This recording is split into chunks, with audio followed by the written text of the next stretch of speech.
Hello, fellow bookkeepers. Sarah here from smallbusinesssarah.com and also evergoldaccounting.com. Today, we are going to be discussing finding those initial clients. Last time we discussed finding your niche based upon relevant experience that you have had, or maybe friends and family members have had, or finding that industry that needs a bookkeeper who knows what they're doing in that industry. I actually kind of stumbled upon my niche because I was an Etsy seller already, and I was creating content around the kind of Etsy seller, small business, bookkeeping, accounting, tax topic without the intention of getting clients and starting a bookkeeping agency. But through previous contacts that I had in the online business space, I was asked to go on a podcast episode for Etsy sellers. And it was a great opportunity. I was really excited about it. But I did want to find a way that I could turn that exposure into something profitable for myself. Because at this point, this is 2016, and I had a website, I had made some content, but I wasn't really making much money. And of course, the idea of owning a business is to make some money. And so when I had this opportunity to go talk about bookkeeping and taxes for Etsy sellers on a podcast for Etsy sellers, I wanted to capitalize on that.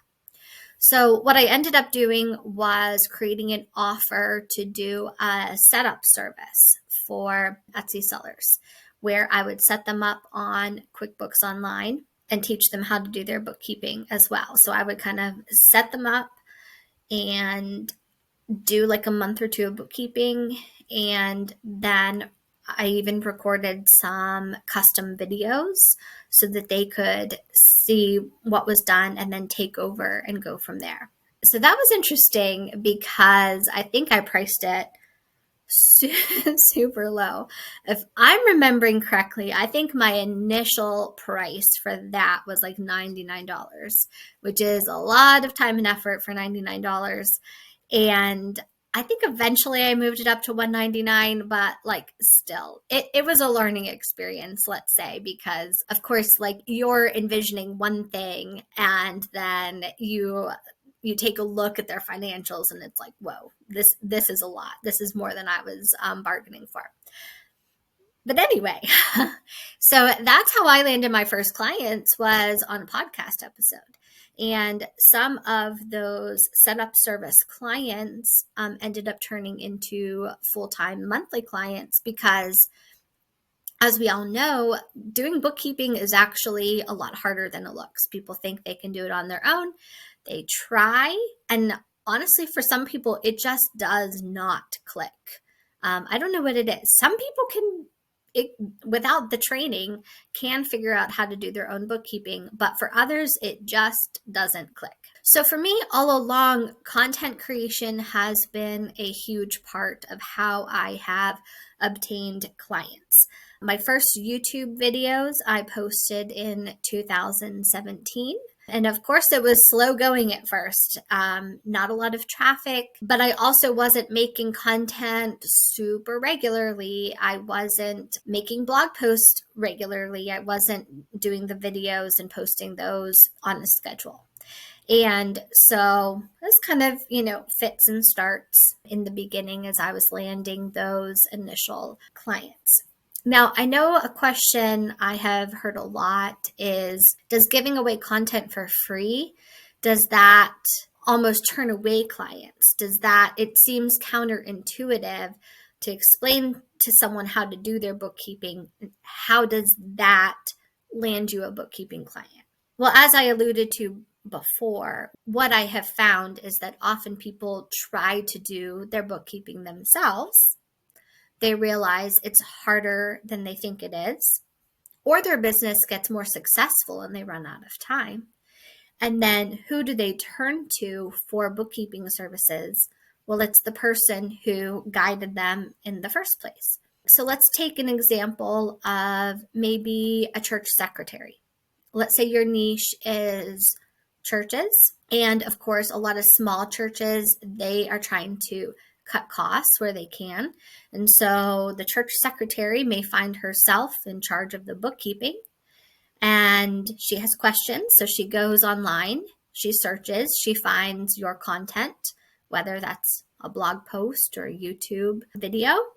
She learns something, muddles along, and then at some point, she just realizes, or he, hey, there's a lot more going on than I realized. I think I'm missing some things. This is a lot harder than I thought.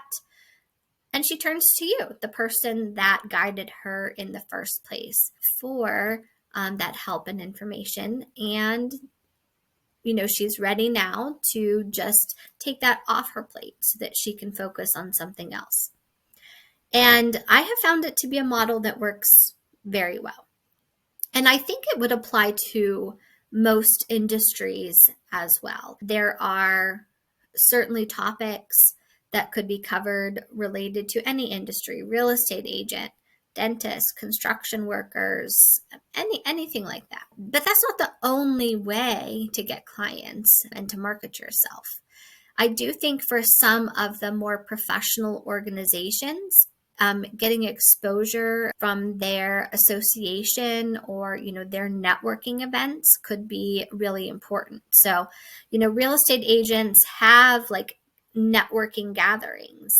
Dentists have professional organizations that they belong to. So getting in front of those type of organizations or participating in some of those events, I think could play dividends.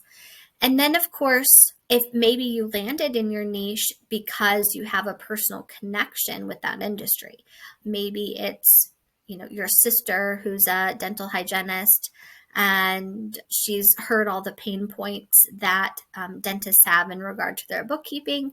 That's how you selected your niche. Well, you have an in with that personal connection and can hopefully capitalize on that to find some clients.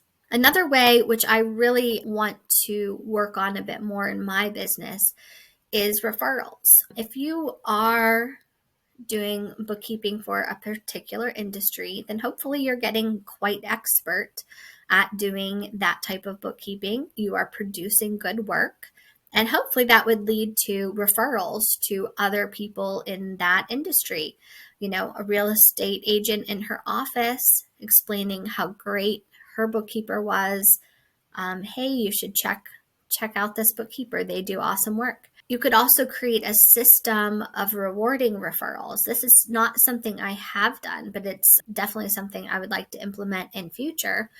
If a happy client sends you a new client that ends up working out, that the person that referred could get a bonus of some sort, and that would encourage word of mouth referrals. There's also, of course, online, all of these different groups and industries have places where they hang out, Facebook groups, various things like that. You could even have, I assume that some of these industries might even have gurus that do courses on, how to run that particular type of business. And you could get in contact with those people teaching them how to run the business.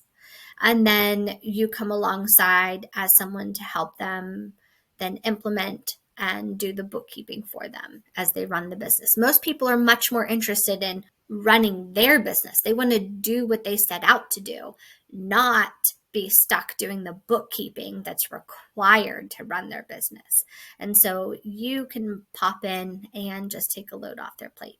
The hardest thing is finding those initial clients. Once you land a few clients, it does tend to get easier. You can lean into whatever method worked for you to land that initial client and just keep rolling with it. And honestly, it can be good if the growth is kind of slow and measured. Because you're learning as you go along. So getting 10 new clients all at once, that's tough, because you don't, especially in the early days, you don't know what you don't know. And so you are learning yourself about some of the problems and pitfalls associated with doing bookkeeping for whatever industry you're specializing in. So it's kind of nice if those clients just kind of roll in slow and steady. as you're getting your feet wet and as you are starting your bookkeeping business as well. Hopefully this was helpful. I'd love to discuss it further in the comments. Next time, we're going to be talking about the importance of selecting a online accounting program and just sticking with one, and why that's important and how that will make your life a lot easier. Thanks for joining me today. As always, if this was helpful, I would really appreciate your like and your subscribe. See you later.